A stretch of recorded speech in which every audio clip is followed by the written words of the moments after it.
Assalamualaikum warahmatullahi wabarakatuh. Saya perwakilan dari kelompok 5 ingin mempresentasikan hasil kerja kelompok kami yang berjudul Dampak Globalisasi Terhadap Perang Ukraina dan Rusia. Tapi sebelum masuk ke materi, izinkan saya untuk memperkenalkan nama serta anggota kelompok saya. Yang pertama itu adalah saya Muhammad Ashraf sebagai moderator. Yang kedua adalah Netania Pangalinan. Yang ketiga adalah Vanessa Sevanya. Yang keempat adalah Sulfikri. Yang kelima adalah Lutfia Kram. Dan yang keenam adalah Bambang Priantoro Nugroho. Oke, langsung saja kita masuk ke materi.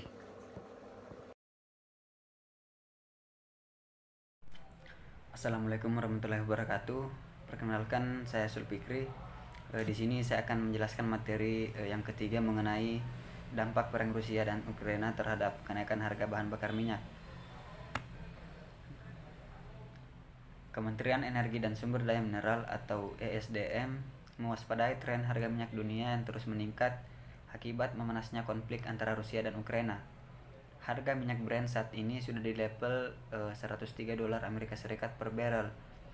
Kenaikan itu turut berpengaruh pada harga minyak mentah Indonesia atau Indonesian Crude Price atau ICP yang per 24 Februari 2022 sudah mencapai $95,45 Amerika Serikat per barrel.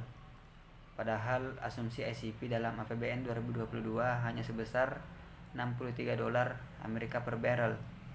Sejak ICP naik di atas $63 per Amerika per barrel, mereka terus monitor dan antisipasi dampaknya. Tidak hanya harga minyak, tapi harga LPG seperti CV Aramco. Kenaikan harga minyak pun turut mempengaruhi kondisi APBN. Lantaran kenaikan ICP yang sehingga menyebabkan harga keekonomian bahan bakar minyak atau BBM meningkat, sehingga menambah beban subsidi BBM dan LPG serta kompensasi BBM dalam APBN.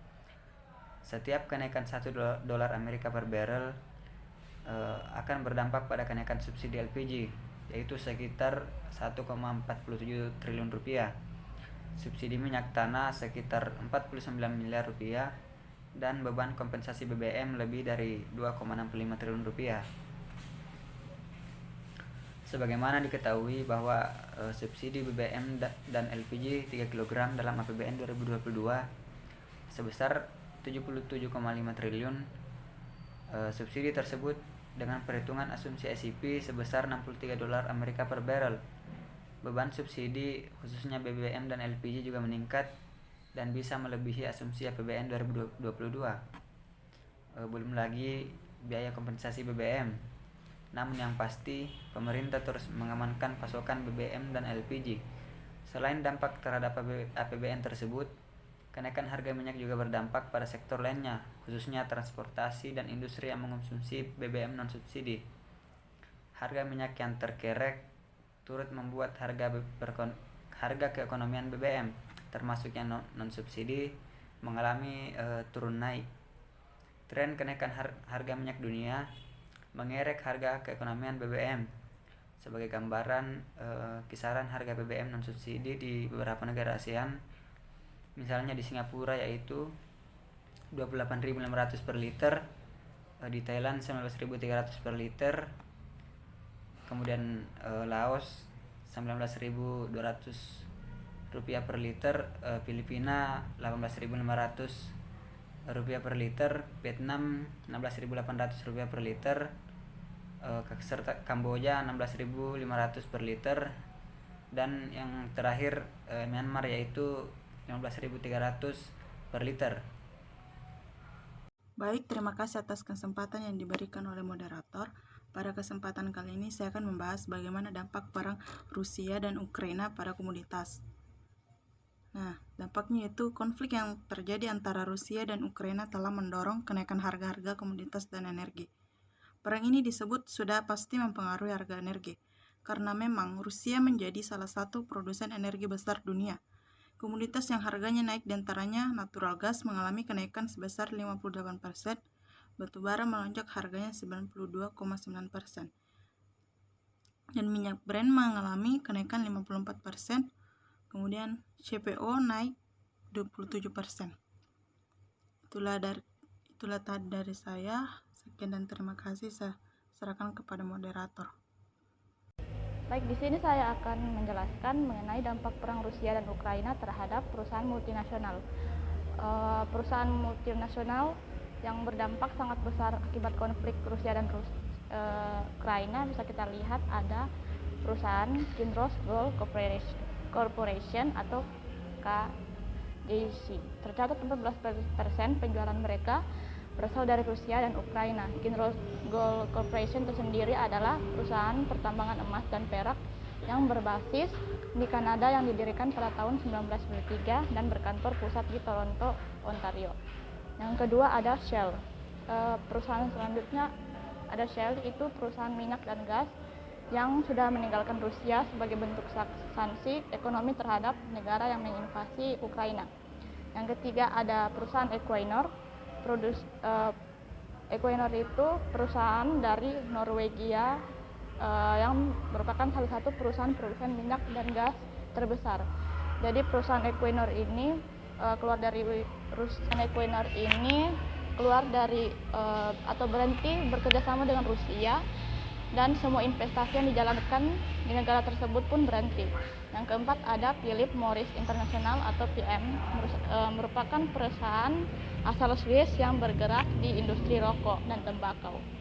Terus yang terakhir ada PepsiCo atau PIP.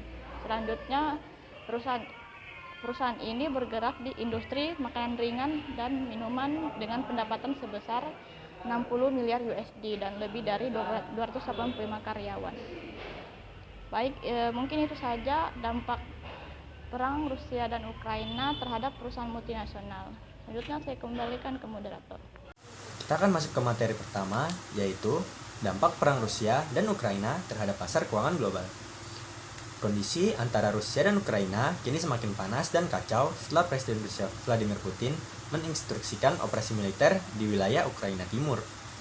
Imbas ketegangan geopolitik ini, pasar finansial global langsung merespon negatif. Bahkan hari ini, IHSG ditutup melemah 1,48% ke level 6.817,82. Peningkatan ketegangan diprediksi akan memicu kenaikan harga energi dan berbagai komoditas serta nilai tukar dolar AS yang tentunya akan berdampak pada peningkatan inflasi. Konflik antara Rusia dan Ukraina berpotensi melemahkan nilai tukar rupiah. Hal itu disebabkan ancaman dikeluarkannya Rusia dari sistem pembayaran global. Arus perdagangan Indonesia dan kedua negara juga akan terganggu. Eskalasi yang memanas dapat menghambat ekspor Indonesia ke Rusia dan juga antara Indonesia dengan Ukraina. Melihat data Badan Pusat Statistik atau BPS, perdagangan RI dengan Rusia cukup besar. Nilai ekspor Indonesia ke Rusia mencapai 176,5 juta US dollar atau setara dengan 2,52 triliun rupiah.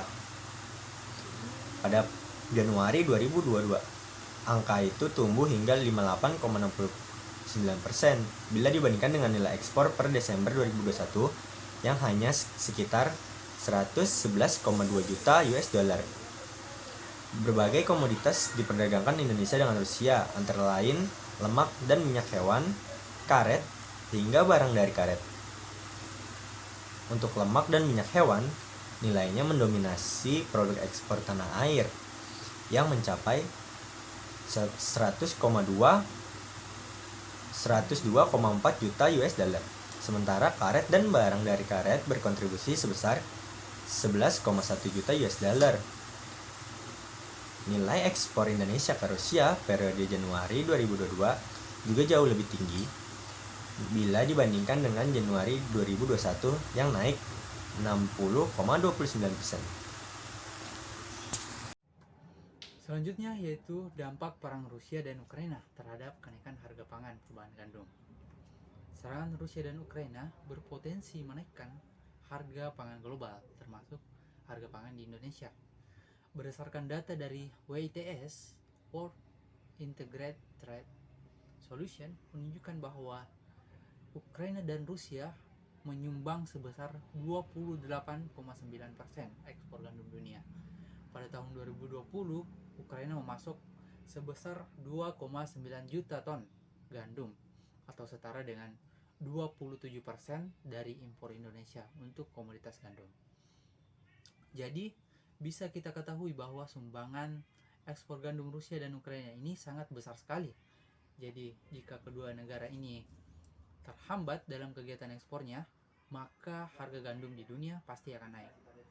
Dampak dari naiknya ini juga disebabkan karena perselisihan antara Eropa, Amerika Serikat yang mendukung Ukraina terhadap Rusia, yang menyebabkan negara-negara tersebut saling melakukan tindakan balasan berupa embargo. Hal ini menyebabkan terjadinya kenaikan harga yang disebabkan oleh berkurangnya suplai dan meningkatnya permintaan dunia terhadap komoditi tersebut, sehingga menyebabkan harga menjadi naik. Tercatat bahwa setelah invasi dari Rusia dan Ukraina terjadi, maka harga gandum global naik sebesar 5,35%. Juga diketahui jika perang Rusia dan Ukraina terus berlanjut, maka pasokan gandum dunia pasti akan berkurang dan imbasnya akan terasa pada produk turunan dari gandum seperti mie instan, roti, tahu, tempe, dan lain sebagainya. Lalu apa dampaknya bagi Indonesia? Tentu saja seperti negara-negara lain, Indonesia juga akan harga gandum dan produk turunannya di Indonesia juga akan mengalami kenaikan. Selanjutnya saya kembalikan kepada moderator. Itulah tadi hasil pemaparan dari kelompok kami. Lebih dan kurangnya mohon dimaafkan. Wabillahi taufiq wal hidayah. Assalamualaikum warahmatullahi wabarakatuh.